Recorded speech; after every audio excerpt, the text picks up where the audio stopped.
बिस्मिल्लाहिर्रहमानिर्रहीम अस्सलाम वालेकुम वरहमतुल्लाहि वबरकातुहू। प्यारे नाज़रीन, कैसे हैं आप सब लोग। उम्मीद करता हूँ कि अल्लाह पाक की रहमतों के ज़ेर साया खैर वाफ़ियत से होंगे। दोस्तों, दाल चना का हलवा जो है, ये सर्दियों की सौगातों में से एक सौगात है। सर्दियों में बेहतरीन किस्म का जो हलवा शुमार होता है वो है चने की दाल का हलवा। तो कैसे बनता है मैं आपको बताता हूँ। आपने 1 कप दाल लेनी है, इसको अच्छी तरह से साफ़ कर लेना है और फिर इसको रात भर के लिए भगो के रख देना है खुले पानी में। ये एक रात को जब आप भगो के रखेंगे तो सुबह तक काफ़ी हद तक जो है इसने पानी अपने अंदर ले लिया होगा और ये फूल चुकी होगी। अगर आप पूरी रात के लिए इसको नहीं भगोते तो कम से कम 2 घंटों के लिए ज़रूर भगो दें। ये देखिए, सुबह के टाइम जब मैंने देखा तो ये हालत थी, उसको आधा जैसे ही आप तोड़ते हैं तो ये आधा हो जाता है एक दाना दाल का। इसको मैं डाल लूँगा कढ़ाई में और इसमें डाल दूँगा दूध। 1 कप मैंने दाल ली थी तो 2.5 कप मैंने लेना है दूध, और दूध जो है उसमें पकाना है इस दाल को। अच्छा, आप अगर दूध में नहीं पकाना चाहते, आप पानी में पकाना चाहते हैं तो आप पानी भी डाल सकते हैं। 2 कप पानी डाल लीजिएगा, इंशाल्लाह दाल जो है बहुत अच्छी तरह से पक जाएगी। अब इसको मैं कवर करूँगा, साथ-साथ आप मेरे साथ रहेंगे।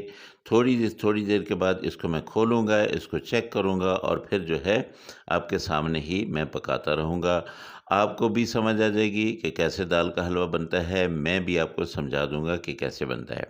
थोड़ी-थोड़ी देर के बाद आपने ढक्कन खोलना है, उसके बाद इसको मिक्स करना है, फिर उसके बाद इसको छोड़ देना है। उसकी वजह ये है कि हम नहीं चाहते कि यहाँ पे मलाई बने। बस आपने इस दूध को जब हिलाते-जुलाते रहना है तो मलाई नहीं बनेगी और दाल जो है वो गल जाएगी।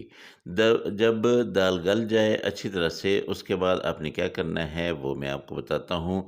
मैं आपको बता दूँ कि ये चने की दाल का हलवा जो है, ये हड्डियों को मज़बूत करता है। ये आपके अंदर से जो ठंड लग जाती है या सर्दी होती है उसको दूर करता है।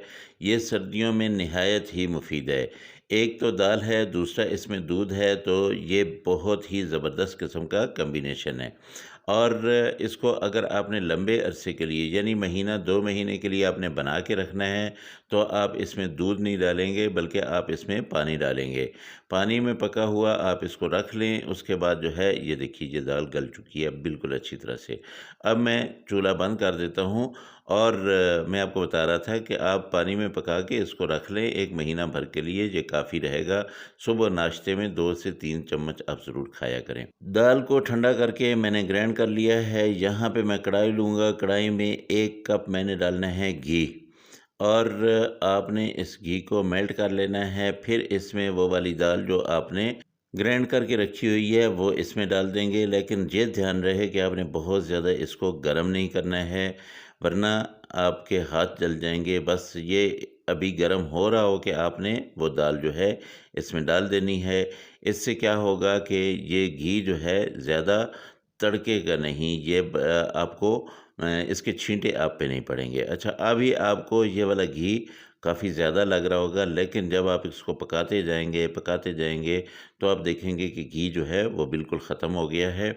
ये एक दफ़ा इसमें इस दाल ने अपने अंदर घी को जज़ब कर लेना है, फिर उसके बाद इसने घी को छोड़ना है।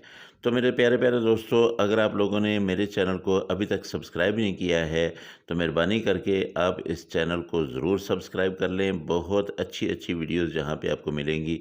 ये देखिए, जैसे-जैसे ये हलवा पकता जा रहा है, वैसे-वैसे जो है ये दाल गाढ़ी होती जा रही है और इसका कलर भी जो है ये भी चेंज हो रहा है। अच्छा, इसकी निशानी क्या है? जब आपको अच्छी-सी प्यारी-सी एक खुशबू आने लगे तो आप समझ जाएँ कि अब दाल जो है हमारी अच्छी तरह से पक चुकी है। तब आपने इसमें आधे से ज़्यादा यानी पौना कप आपने चीनी लेनी है, वो इसमें डाल देनी है। जब आप डालेंगे ना तो एक बार फिर ऐसे ही होगा कि जैसे आपने इसमें पानी डाल दिया हो। लेकिन आपने घबराना नहीं है, ये चीनी जो है ये मेल्ट होगी, उसके बाद फिर से हलवे ने बनना शुरू कर देना है। और इसके पकने की कौन सी निशानी होती है? इसके पकने की निशानी ये होती है कि इसने अपना ऑयल, अपना घी जो है वो छोड़ देना होता है। अब यहाँ पे मैं इसमें 2 इलायची डालूँगा। इलायची को आपने अच्छी तरह से कूट लेना है। अगर इसके बीज निकाल के डालें तो भी आपकी मर्ज़ी है। अब यहाँ पे थोड़ा-सा मैं फूड कलर डालूँगा, क्योंकि इसका कलर और भी प्यारा हो जाए, ये बहुत ज़रूरी है। तो इसमें थोड़ा-सा 1 चम्मच से भी कम जो है, उसमें चुटकी जो है भर मैंने ये फूड कलर डाला है और 1 चम्मच इसमें पानी का डाला था। ये देख लीजिए, इसको अब मैं मिक्स करूँगा तो आप देखेंगे इसका कितना प्यारा कलर निकल आएगा।